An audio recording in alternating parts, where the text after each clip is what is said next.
Hello, everyone, and welcome to What Would Jairo Pinto Say? My name is Vanessa Pinto. I am the host of this show. Jairo Pinto is my dearly deceased father. I started this channel in early January after the murder of Renee Good, somewhat as a video diary and as a witness of what's happening in this world to kind of discuss it and share my views. I mean, if this is the end of the world, I at least want my side of the story, right?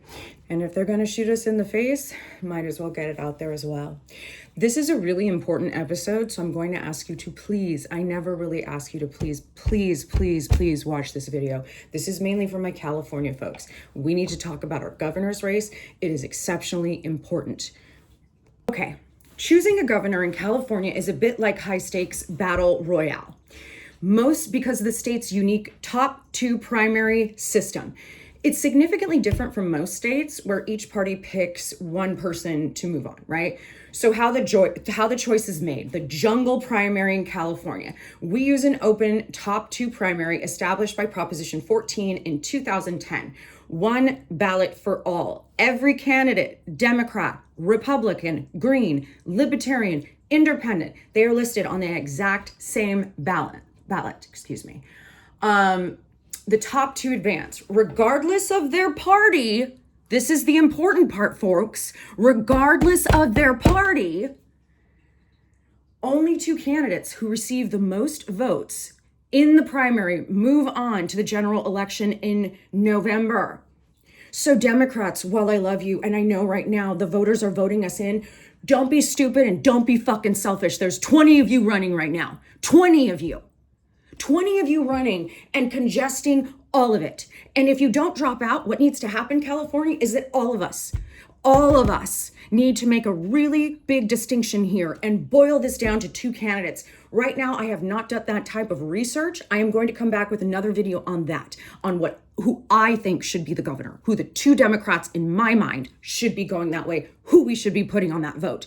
But ultimately, if you don't believe me, how bad this can fuck the state of California, let me tell you what just happened in Illinois. This is the Humanist Report, one of my favorites. Link will go in the bio.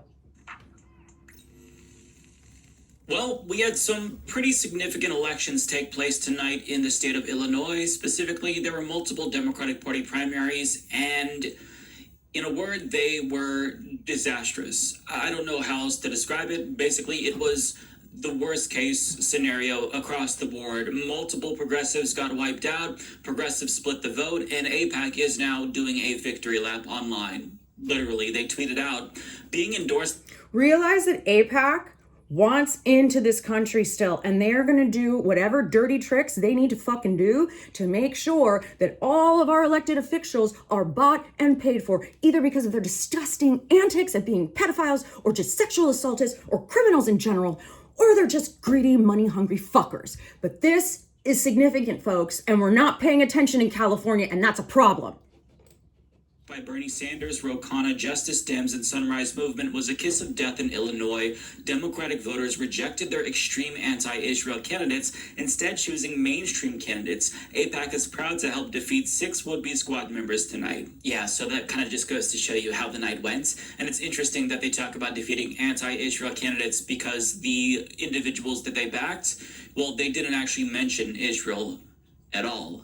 They were attacking some of them from the left. They know that Israel is toxic because the Democratic Party base doesn't support Israel anymore. So they had to pretend like that wasn't the main issue in this race or a dividing line in the Democratic Party. And they had to create shell packs to endorse candidates through proxies. Pay attention. Like Chicago women, because if voters saw that we it was need to AIPAC, see who's giving money to everyone. But there's a lot of really clear lessons to be learned from multiple races tonight, and we're gonna get to that. And quite frankly, I'm fucking pissed off. Like, I'll just be honest, I'm fucking pissed off because this result was entirely avoidable. So let's start with the first race in the 8th Congressional District of Illinois. I'm just gonna read this headline that explains the result.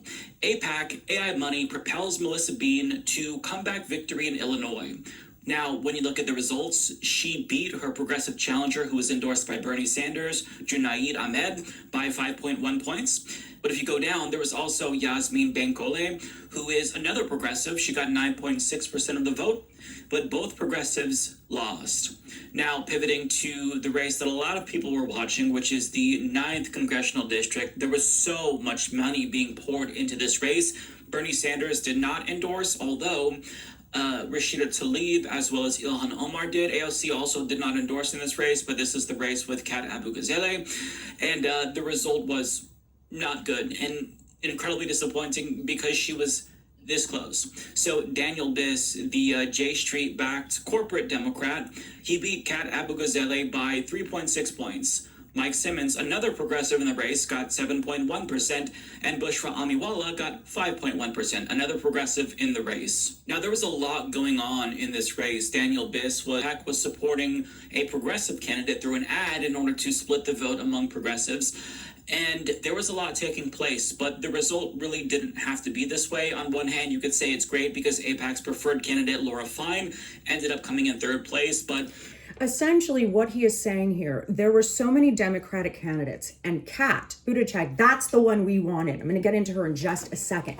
That is the woman who was outside those buildings in Chicago getting pushed down by ICE officers, who's in there to fight for the people, who is the candidate that they needed to win, but she didn't. And she partially didn't win because of Democratic selfishness. That she's not dropping out after there was a new poll release showing that Kat was in second place. After deep reflection and a lot of careful consideration made by my team, we've decided it made a lot of sense to make this video. I'm not going anywhere. Yeah. I'm not going anywhere, and I just cost the people the politician that we needed. So Democrats, please, I am begging you, fuckers. And I know there's also the secret Democrat, the Democrat that's secretly a Republican. We have a lot of dirty shit going on in this race for governor. And Gavin Newsom is part of why the state has been so not so touched by this fucking administration. They need a candidate in this state who will do their bidding. And you know, with Daniel Lurie in fucking San Francisco, it is terrifying who we might end up with as governor, because that piece of shit is running on nothing. And he's just a lying liar who wants the elite to do better. Who should have won? This would have been their Mondami. Dale, a candidate a lot of people are paying attention to. There is an exciting congressional race, the 9th. It is on the north side of the city and suburbs. She's 26 years old, a social media influencer, and a journalist. Yep. But people are criticizing her and saying, are you who you really say you are? Her opponents also note that she often talks about being poor, that she did not have health insurance, and that she lived in a small, modest home. However, they also produced records that show the home she grew up in Dallas was a $3.2 million mansion. She does not dispute it. I was given a lot of opportunities as a kid. I was really lucky to have that. And I also, as an adult, have struggled like so many of my friends have. Here's why she's getting so much attention. Her ads are very catchy. People want to know, who is this? And how is she communicating? And should more Democrats do the same? She also was arrested and indicted during a protest outside Broadway. And they kicked the shit out of her. They kicked the shit out of her. She put her physical body out there like she would have for her constituents. But people are tricky, and that is what is happening in California, folks. So as I said, I'm not going to give you who I think my pick is going to be and who I'm going to vote for, because I haven't done the research, and I'm absolutely not going to do that ignorantly. But please, for the love of all that is holy, don't allow this to happen here. As we sit here at the end of February. Yeah, Brittany, and the state of the race is that this is still sort of anyone's race. So just looking at the top lines here, we see that Hilton is in the lead by just a little bit, 17%, Eric Swalwell, 14%, Chad Bianco also at 14%. And then we go a little bit further down and we see Katie Porter is now at 10%. Tom fuck Steyer Katie Porter. at 9%. And then all others are below that with 21% undecided. So that's still quite a large number who are undecided. And the field is really, really spread out. I think we will see some consolidating in the next month or two. But as it stands right now, this is very spread out, and it is anyone's ballgame. That's terrifying, California. What is going on? Also, we need to be voting for the billionaire tax to make sure that the Zuckerbergs and the Bezos and the motherfuckers who buy up every goddamn community because they can't share, then they also dig underneath to have bunkers so that the nuclear war that they're doing will keep them all safe like the cockroaches and pieces of shit that they are. If you want to continue to live the way we have been living in this state with this regime, I suggest every fucking voter start paying attention, or we are going to end up in a world of shit.